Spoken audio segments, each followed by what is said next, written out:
The first message from my dead brother arrived 3 months after we buried him. At 2:17 a.m., the exact minute he died. I know because I watched the nurse write the time on the paperwork before she handed me his wallet. 2:17 a.m. Most people think grief fades with time. They're wrong. It changes shape. It waits until you're alone at night and convinces you that the footsteps outside your apartment sound familiar. That a stranger in a grocery store has your brother's laugh. That maybe, just maybe, if your phone rang one more time, you'd hear their voice again. But nothing prepares you for seeing their name light up your screen. Evan. I froze. For a second, I genuinely thought I was dreaming. Same contact photo. Same number. Same conversation thread. The last message above, it was still mine. Love you, idiot. Sent the day before he died. Below it appeared a new text. You still got my toolbox. I stared at the screen. 30 seconds. Maybe a minute. Long enough for the coffee in my hand to grow cold. Because I had lowered Evan's casket into the ground myself.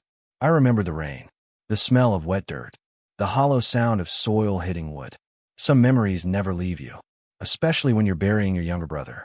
Before I could process the message, another one appeared. Needed tonight. A chill crawled slowly up my spine. Then I noticed the timestamp. 2:17 a.m. My stomach dropped. Outside, rain tapped against the apartment windows hard enough to sound like fingernails. I typed back before common sense could stop me. Who is this? The typing bubble appeared instantly. 3 dots. Gone. 3 dots again. Then finally. Don't do that right now. I'm cold. Every hair on my arm stood up. I didn't reply. I couldn't. I turned the phone face down and walked into the kitchen, trying to convince myself there was a logical explanation. A prank. A hacked account. Some sick joke from one of Evan's friends. Anything. But deep down, something already felt wrong. Not impossible. Wrong. Like walking into your house and noticing every piece of furniture has been moved an inch to the left. Tiny difference. Massive dread. My hands were shaking badly enough that I spilled water across the counter. And as I wiped it up, I caught myself glancing toward the dark hallway behind me. Because suddenly being alone didn't feel the same anymore. I should probably explain who Evan was before this gets any stranger. My brother had a gift for making people trust him. He could walk into a room full of strangers and leave with 3 new friends. Bartenders remembered his name. Waitresses slipped him free coffee. Even angry people somehow ended up laughing around him. It was a talent. And a curse. Because Evan never knew when to walk away from people. Or trouble. Especially trouble. By 28, he'd already survived bar fights, gambling debts, broken bones, and enough bad decisions to fill a novel. Yet somehow he always landed on his feet. Until the night he didn't. Officially, Evan died in a single-vehicle accident on Route 42 during heavy rain. His pickup truck wrapped around a tree. Painkillers and whiskey were found in his system. Case closed. Tragic accident. At least that's what the police report said. But there were things that never made sense. His phone was never found. The driver's door was open when first responders arrived. And after the funeral, one officer pulled me aside and quietly asked, "Your brother ever have enemies?" At the time I laughed. Now I wish I hadn't. Because the messages didn't stop. The next night, at exactly 2:17 a.m., my phone lit up again. You never fixed the basement light. I sat upright, so fast I nearly fell out of bed. Nobody knew about that basement light. Nobody except me and Evan. After Mom died, her old house sat abandoned 40 minutes outside Louisville. Neither of us could bring ourselves to sell it. Too many memories. Too many ghosts. And yes, the basement light had been broken for years. I stared at the message. Then typed, "Whoever this is, stop." The reply came instantly. "You left the Polaroids down there." My chest tightened. For a second I had no idea what Polaroids he meant. Then the memory hit me. Summer 2007. A flooded basement. Boxes of old family photos spread across the concrete floor. Evan laughing so hard he cried while making fun of our terrible 90s haircuts. Nobody else should know that. Nobody. I called a number. Straight to voicemail. Then I heard his voice. "Yo, leave it after the beep. If I owe you money, relax. I'm probably already avoiding you." Same joke. Same laugh. Same voice. Exactly the way I remembered it. I hung up immediately. For the first time since the funeral, a thought entered my head that terrified me more than any ghost story ever could. What if Evan never died? The next morning, I drove to the cemetery. The sky hung low and gray above the rows of headstones. Everything was wet from last night's rain. I stopped in front of his grave and stared at the name carved into the stone. Evan Michael Turner, 1994 to 2026. The finality of it should have made me feel better. It didn't, because something immediately caught my attention. Fresh flowers, white carnations, recently placed. No card, no name, just a bundle tied together with black string, which was strange, because Evan hated carnations. Said they smelled like funeral homes. I knelt beside the grave. That's when I saw the footprints. Large boot prints pressed deep into the mud behind the headstone, fresh enough that the edges hadn't softened yet. And beside them sat a cigarette butt, dry despite the rain. Lucky Strike. My heart skipped, because only two people I knew smoked Lucky Strikes. Evan and my father. I hadn't seen my father in 11 years. Not since he borrowed money from my brother and vanished 2 days later. A cold feeling settled into my stomach. Then I became aware of something else. Someone was watching me. I turned quickly. Rows of graves stretched across the cemetery. Empty, yet the feeling remained. The unmistakable sensation that I had interrupted something. I left faster than I cared to admit. Halfway home, my phone buzzed again. You want to see me? My hands tightened on the steering wheel. Another message followed immediately. Don't trust Dad. I pulled into a gas station parking lot, so hard the tires squealed. Then I typed a question I wasn't sure I wanted answered. Where are you? This time the reply took nearly 2 minutes. Finally the screen lit up. Under the house. I stared at the words. Mom's house. The basement. Outside.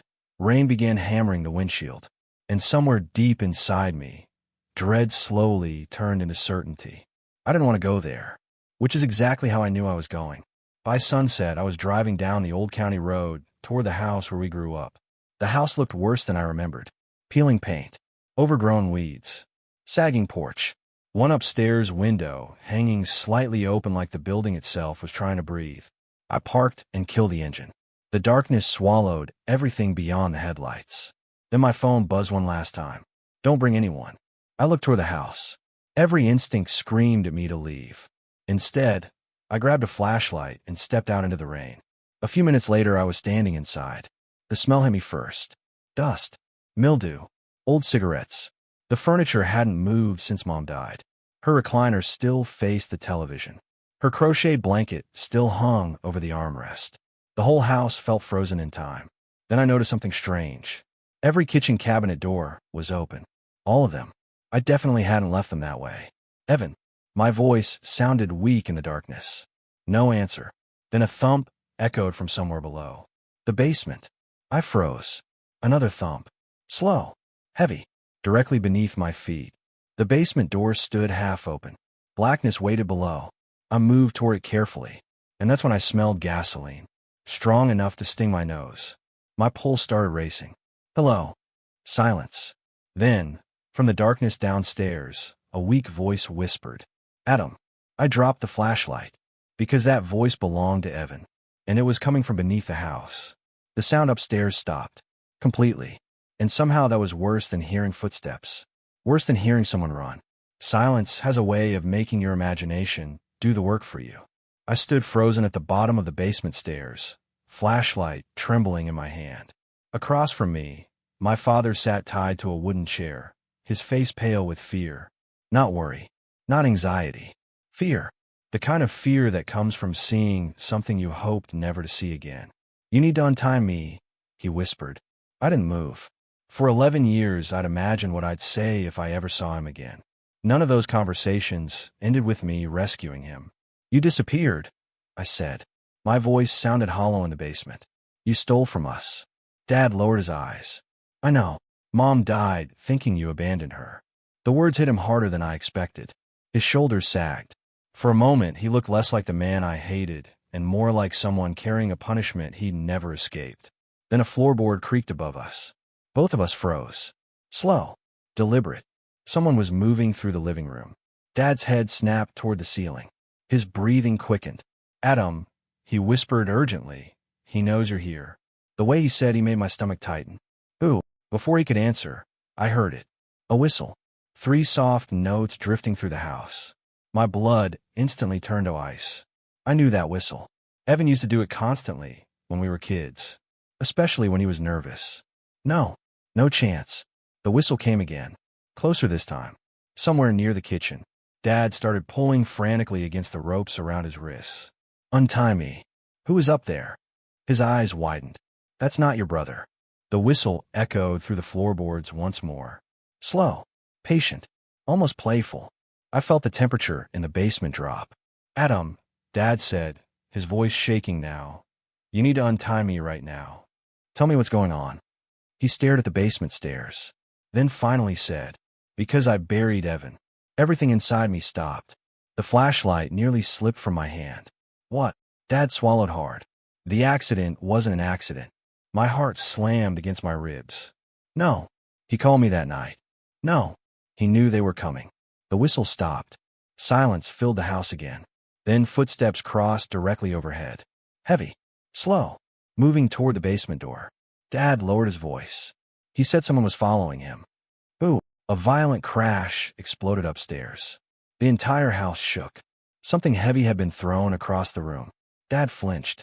So did I. Then came running footsteps. Fast. Wild. Heading straight for the basement. Untie me. Dad shouted. The basement door upstairs slammed open. The sound echoed through the darkness. Then everything went quiet. I instinctively pointed the flashlight toward the stairwell. Nothing. Only darkness. But somebody was standing there. I couldn't see them. I could feel them. Then I heard breathing. Slow. Calm.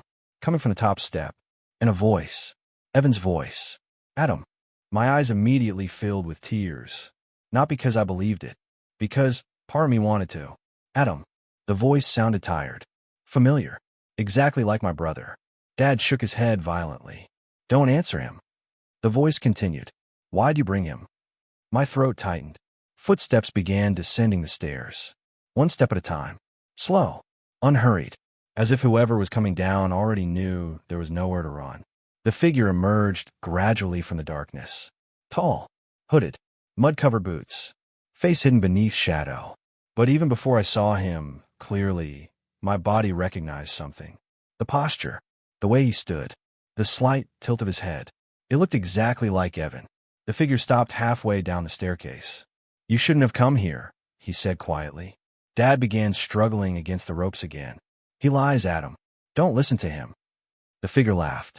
And hearing Evan's laugh come from a stranger nearly shattered me. You still blame me for Mom? The words hit like a knife. Because they weren't random. They were personal. After Mom died, me and Evan barely spoke for almost a year. Part of me blamed him. While I sat beside hospice beds watching cancer slowly take her away, he disappeared into gambling debts, pills, and trouble. We eventually made peace. But the guilt never completely vanished. And somehow this stranger knew that. Who are you? I asked. The figure stepped lower. Lightning flashed through the tiny basement window. For half a second his face became visible. My heart stopped. He looked exactly like Evan. Not similar. Not close. Exactly. Same eyes. Same scar above the eyebrow. Same jawline. Same face I'd buried 3 months earlier. My brain rejected it instantly. No. Dad closed his eyes. The figure smiled faintly. Yeah, most people react like that. I stared between them, unable to breathe, unable to think. Dad finally spoke. He wasn't supposed to know. The stranger's smile vanished. Funny thing to say while I'm standing right here. Then he looked directly at me.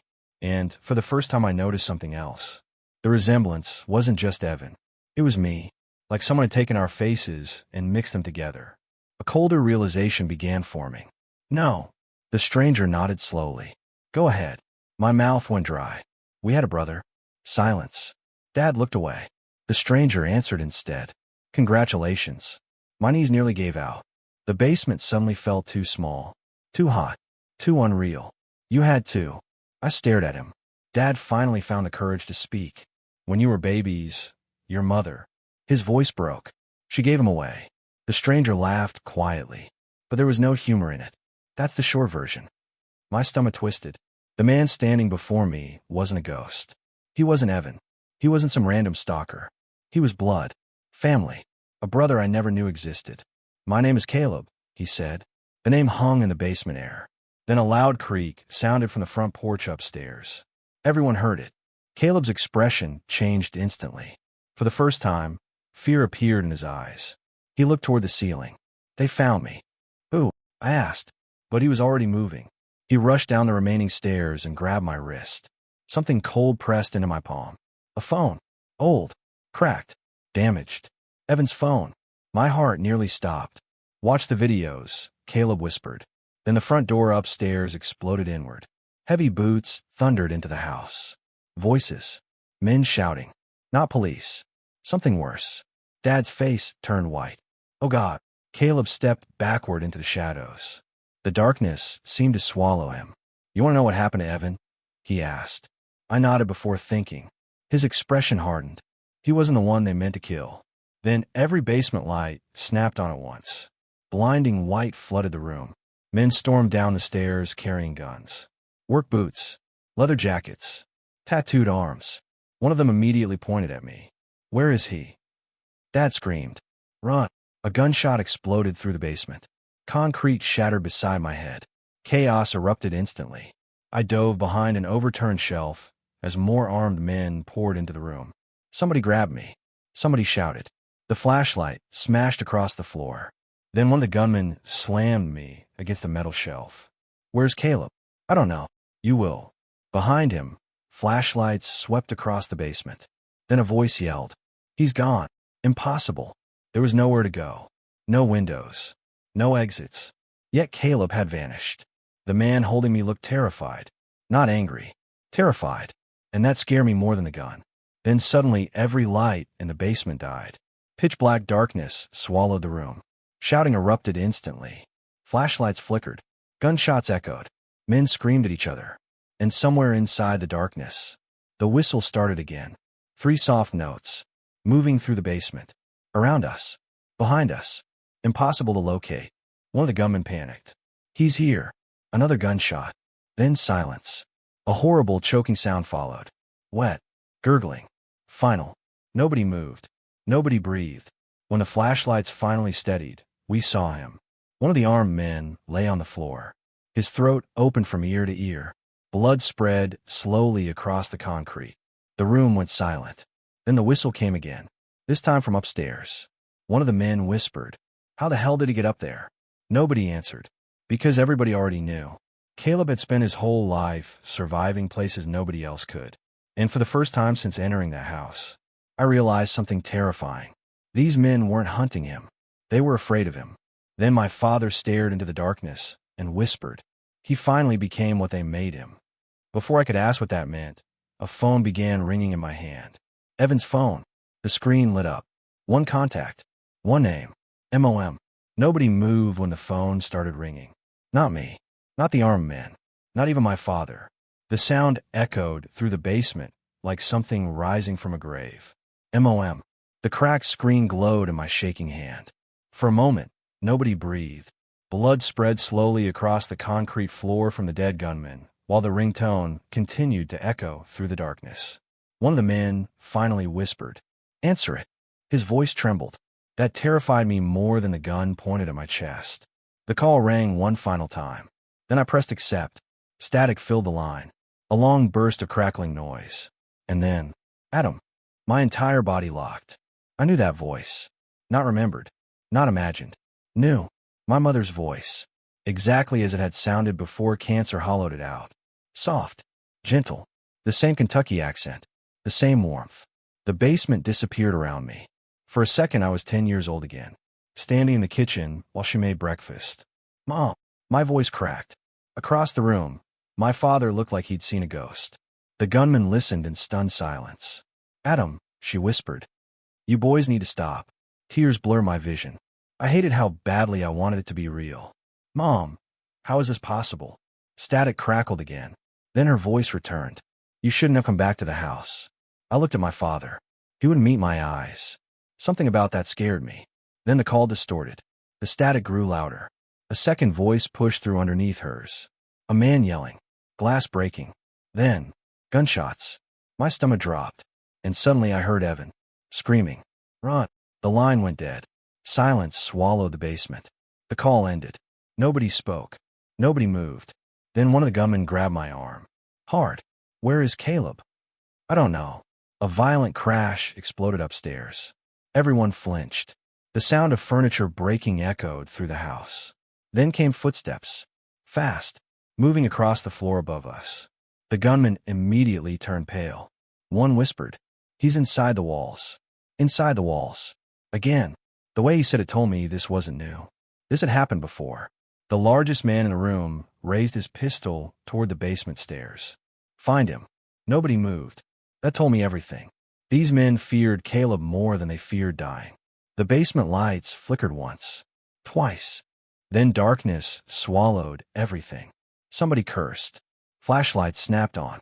Thin white beams cut through the darkness. Rain hammered the roof overhead. And somewhere above us, the whistling started again. 3 soft notes. Slow. Patient. Moving through the walls. One of the gunmen actually stepped backward. Oh God. Then a scream erupted upstairs. Short. Violent. Cut off instantly. Everyone froze. Another voice shouted from the first floor. He's got Ray. Gunfire exploded overhead. Dust rained from the ceiling. My father suddenly grabbed my arm and dragged me behind an old furnace. Listen to me. His face looked 20 years older. What is happening? I whispered. His eyes filled with something that looked dangerously close to shame. I tried to stop this. Stop what? He swallowed hard, then finally told me the truth. After my mother gave Caleb away, he spent years bouncing between foster homes. Most were terrible. Some were worse. Meanwhile, me and Evan grew up never knowing he existed. But Caleb knew about us. Always. He found your mother when he was 17. My chest tightened. What? She visited him. The words hit harder than any punch. I thought about Mom's final years. The weekend she disappeared without explanation. The phone call she'd take outside. The sadness that always seemed to follow her home. Oh my God. Dad nodded. She felt guilty. Above us came another crash. Wood splintering. Glass breaking. But I couldn't stop thinking. My mother had known. All those years. She'd known. And she'd never told us. She wanted to bring him home. Dad whispered. For a moment, nobody spoke. Then the whistle sounded again. Closer. Moving through the walls like a ghost. Dad looked toward the sound. The men upstairs found Caleb first. I forced myself to focus. Who are they? His expression darkened. The people Evan borrowed money from. Pieces began clicking together. The debts. The fear. The missing phone. The accident. Everything. Evan discovered they were using abandoned properties to move drugs across state lines. I stared at him. And Caleb. He worked for them. No, he didn't have a choice. Another scream echoed through the house. Then silence. Dad lowered his voice. They trained him. To do what? His answer chilled me. To survive. The whistle drifted through the walls again. Somewhere above us. Watching. Waiting. Dad continued. Crawl spaces. Tunnels. Hidden rooms. Places nobody looks. Suddenly everything made sense. How Caleb vanished. How he moved unseen. How he seemed to appear out of nowhere. He wasn't supernatural. He was trained to disappear. Then Dad said the sentence that shattered me. Evan tried helping him escape. I stopped breathing. For a second the world tilted. No. Dad nodded. He found out Caleb was his brother. I covered my mouth. Because that sounded exactly like Evan. Reckless. Loyal. Unable to walk away from somebody who needed help. Even if it killed him. Especially if it killed him. Gunfire exploded upstairs again. This time much closer. Then heavy footsteps pounded toward the basement. One of the gunmen stumbled down the stairs, clutching his neck. Blood poured between his fingers. He's killing everybody. Something moved behind him. Fast. Too fast. Caleb emerged from the darkness. The wounded man barely had time to turn. A flash of steel. Then blood sprayed across the concrete. The body collapsed. Dead before it hit the floor. Every remaining gunman opened fire. The basement erupted into chaos. Bullets tore through shelves. Concrete exploded around us. But Caleb was already gone. Vanished. Like smoke. Dad grabbed my shoulder. We have to move. Now. We ran toward the rear of the basement. I thought there was nowhere to go. I was wrong. Dad shoved aside an old metal cabinet. Behind it was a narrow opening. A tunnel. Cold air rushed from the darkness. What is this? Old coal chute. We crawled inside, just as another burst of gunfire exploded behind us. The tunnel was barely wide enough. Mud soaked my clothes. The smell of wet earth filled my lungs. Behind us I could still hear shouting. More gunfire. Then screaming. Then, nothing. Silence. Complete silence. Dad stopped crawling. Neither of us wanted to say it, because only two possibilities remained. Either Caleb won, or nobody did. The tunnel eventually opened into an old storm drain behind the property. Rain hammered the ground outside. We crawled in the night, soaked in mud and breathing hard. For the first time all evening, there were no gunshots, no whistles, no screams, just rain. Dad leaned against the concrete wall, exhausted. Then headlights appeared through the trees. Approaching slowly, both of us froze. A black SUV emerged from the darkness. Its headlights cut through the rain. The vehicle stopped 20 feet away. The driver's door opened. A man stepped out. My heart stopped. Evan. Alive. My brain rejected the sight immediately. Impossible. But there he was. Same face. Same voice. Same stupid leather jacket. Rain ran down his hair as he looked at me. Hey, Adam. I stumbled backward. You're dead. A sad smile crossed his face. I know. Nothing about that answer helped. What the hell is happening? Guilt filled his eyes. I'm sorry. I looked toward Dad. But Dad looked even more terrified than I was. Evan stepped closer. I had to disappear. You were in a coffin. It was closed. The truth hit me like a truck. The funeral. The wreck. The missing body. Nobody had actually seen him. Nobody. You faked your death. He nodded. Slowly. They were going to kill Caleb. Lightning flashed overhead. Only then did I notice the blood covering his sleeve. Fresh blood. Not his. Dad's voice shook. Where is he? Evan looked toward the house. Toward the darkness. Toward whatever remained inside. Still there. Then a scream echoed from the property. All three of us turned. Orange light flickered behind the windows. Fire. The house was burning. Flames spread rapidly through the old wooden structure. Dry walls ignited like paper. Smoke rolled into the stormy sky. Dad started toward the house immediately. Caleb. Evan grabbed him. Hard. He won't come out. Dad stared at him. Broken. What? Evan's voice cracked. He said this is where it ends. The fire consumed the second floor. Windows exploded outward. Then I saw him. A silhouette standing behind an upstairs window. Watching us. Caleb. Even through the flames, I could see the resemblance. The shared blood. The face that should have grown up beside us. He didn't wave. Didn't move. He simply watched. Then slowly, he smiled and disappeared back into the fire. Dad collapsed into the mud, sobbing. The house burned behind him. And for the first time in my life, I saw my father cry. Not at Mom's funeral. Not when Evan died. Now, watching the son he abandoned vanish into flames. Or so we thought. The house burned for hours. Nobody spoke much after that. The rain eventually stopped, but the fire kept going. Like the house had been waiting years for an excuse to die. Police arrived just before dawn. Firefighters searched the ruins. 3 bodies were recovered. The gunman. Nobody else. No Caleb. No evidence he had ever been inside. The officers called it heat damage. Collapsed floors. Destroyed evidence. But I saw the way Evan looked at the ruins. He wasn't surprised. He was relieved. That bothered me. A lot. Because if Caleb died in that fire, Evan should have been devastated. Instead, he looked like a man who had just watched a prison burn down. By sunrise, we were all sitting inside the county sheriff's office. Me, Evan, and our father. For the first time in my life, all 3 of us sat in the same room. Nobody knew what to say. Finally, I pulled Evan's phone from my pocket. The same cracked phone Caleb had given me. You said there were videos. Evan's expression immediately changed. Dad looked away. Neither of them wanted me opening that phone, which meant I absolutely was going to. The battery somehow still had power. I opened the gallery. There were dozens of videos.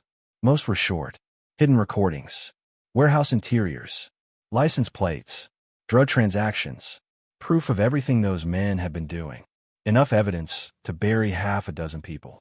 Then I found the final video, the longest one, recorded 3 days before Evan's death. I pressed play. The screen shook for a moment, then focused. It was Caleb, sitting alone in a motel room. He looked exhausted, bruised, older than his years. For several seconds, he simply stared into the camera. Then he spoke. If you're watching this, something went wrong. I felt my chest tighten. Behind me, Evan closed his eyes. Caleb continued. My name is Caleb Mercer. A pause. I am Adam and Evan's brother. Hearing him say it out loud somehow made everything more real. For a moment, he looked away from the camera, then laughed quietly. Not because anything was funny, because he didn't know how else to carry the pain. I spent 28 years wondering what my family looked like.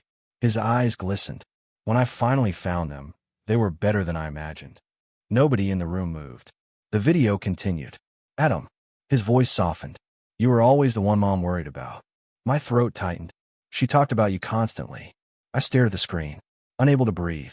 She kept photos of both of you. Caleb smiled faintly. Every birthday. Then his expression darkened. But people like me don't get happy endings. I immediately hated where this was going. If you're watching this, then they probably came for me. Behind me, I heard Dad quietly crying. The first tears I'd ever heard from him. Don't blame Mom. Caleb looked directly into the camera. She loved us. Then he smiled. A small sad smile. The problem is she tried to save everybody. The video shook slightly. He adjusted the camera, then said something none of us expected. I'm not in the house. Silence filled the room. I looked up. Evan stared at the screen. Dad looked confused. Caleb continued. If you found this video after the fire, then the plan worked. My pulse jumped. What plan? I whispered. On screen, Caleb smiled. The one where everybody thinks I'm dead. The room went completely silent. Every sound vanished. Even the sheriff stopped moving. Caleb leaned closer. They spent years teaching me how to disappear. A pause. They shouldn't have done that. My heart started racing. The fire. The body. The missing evidence. Oh my God. Caleb had escaped. The realization hit all at once. The video continued.